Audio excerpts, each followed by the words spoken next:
You're walking through a forest 40,000 years ago when you slip. You hear a crack. Your leg is broken. There are no doctors, no hospitals, no pain medication. No one is coming to rescue you. But that may not even be the most dangerous part, because in the ancient world, a broken leg was only one of dozens of ways to die. A cut could turn deadly, a fever could spread, a snake bite could kill you, a storm could trap you, a river could drag you under, a winter night could freeze you. And if you survived all of that, archaeologists still find something even stranger. People with shattered bones that healed, people who lived after amputations, people who survived skull surgery. So the real question is not just how ancient humans survived without medicine, it is how some of them survived a world that seemed determined to kill them. The first clue comes from the bones themselves, because bones do not lie easily. A fractured bone that has healed tells you something important. It tells you the person lived long enough to recovery. A badly healed injury can tell you they were immobilized. A skeleton with repeated injuries tells you they kept getting hurt and kept going.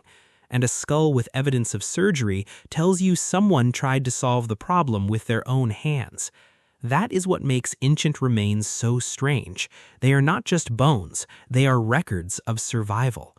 One of the clearest examples comes from Shanidar Cave in northern Iraq, where researchers uncovered the remains of a Neanderthal who had survived a brutal set of injuries. This was not some mythic super hunter from a Stone Age fantasy. His body told a different story. He had severe damage to one arm. He had other serious injuries. He likely lived with major physical limitations. By modern standards, he should have struggled to survive at all. But he did survive, long enough for his injuries to heal. That means someone kept him alive. Someone fed him. Someone protected him. Someone gave him time. And time is everything, because healing is not instant. Even today, a broken bone does not simply snap back together because we want it to. The body has to rebuild it. New tissue has to form. Damaged material has to be cleared away. The fracture has to stabilize. Then the bone has to slowly reshape itself over weeks and months. Ancient humans did not know the biology behind that process, but they knew the result. They knew that if an injured person could stay alive long enough, the body could do remarkable things. And that is where the story gets even more interesting. Because the body was only part of the answer. The other part was knowledge. Ancient people were constantly learning from experience. If a wound got worse when it stayed dirty, they noticed that. If a plant seemed to reduce pain, they remembered it. If a method failed, they stopped using it. If something helped, they passed it on. That is how medicine begins, not with textbooks, with survival under pressure. And the evidence suggests ancient humans were far better at that than we often imagine. Take Ötzi the Iceman. He died more than 5,000 years ago, but when researchers examined his body, they found something remarkable. He was carrying birch polypore mushrooms, not as decoration, as a tool. Those mushrooms are now known to have anti-inflammatory and antimicrobial properties. In other words, this ancient man was carrying a natural remedy that may have helped his body fight infection. Think about what that means. He was not helpless. He was not random. He was not waiting blindly for nature to decide his fate. He was carrying knowledge in the form of objects. And that knowledge had been learned, tested, remembered, and passed down. That is the real beginning of medicine. A second clue comes from Neanderthal dental plaque. That sounds unpleasant, but it's one of the most useful sources archaeologists have ever studied. Why? Because trapped in ancient teeth are traces of the plants people chewed, and in some Neanderthal remains, researchers found evidence of medicinal plants with no obvious nutritional value. Plants like yarrow, plants linked to pain relief and healing. That's a powerful hint. These people were not just eating whatever was nearby, they were selecting, they were trying things, they were remembering which plants seemed to matter. So when people ask how ancient humans survived without modern medicine, the answer is not that they had no medicine. They did. It was just local, practical, experimental, and written into daily life instead of textbooks. One of the oldest examples is willow bark. People have used it for thousands of years, and modern science eventually figured out why. Willow bark contains salicine. Your body converts that into salicylic acid. That chemical family eventually led to aspirin, so the pill in your medicine cabinet has a very old ancestor, a tree. That's not just a fun fact, it's a reminder that some of the most important medical discoveries in human history didn't begin in hospitals. They began when someone noticed that a bark, a leaf, a root, or a mushroom seemed to change what pain or illness did to the body. And once you start looking, you see this pattern everywhere. Honey was used on wounds in ancient cultures because it helped. Today we know why. It draws moisture away from bacteria and makes it harder for many microbes to grow. In other words, people were using an effective wound treatment long before they understood the biology behind it.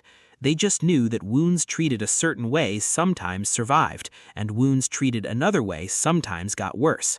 That's enough to build a tradition, enough to build a practice, enough to build the first medical memory. But ancient medicine was not only about plants and wound care, it was also about something even harder to imagine: surgery. Because at some point, somebody looked at a skull and decided to open it. That sounds insane. It's also real. Archaeologists have found skulls from different parts of the world with carefully made holes cut into them. The practice is called trepanation, and in some cases, the edges of those holes show signs of healing, which means the patient lived. That's the part that forces you to stop and think. People were performing cranial surgery thousands of years ago. No anesthesia, no antiseptic tools, no modern imaging, no antibiotics. And still, in some cases, the person survived. We don't always know exactly why trepanation was done. Some cases may have been to relieve pressure after a head injury. Some may have been attempts to treat pain or seizures. Some may have been ritual. But whatever the reason, the procedure reveals something important. Ancient humans were not just enduring suffering, they were trying to solve it. They were experimenting with the body in ways that were risky, messy, and sometimes astonishingly effective. And they were doing it without a formal medical system in the modern sense. That means the knowledge had to be somewhere else, in caregivers, in elders, in healers, in stories, in practice, in the memory of the group.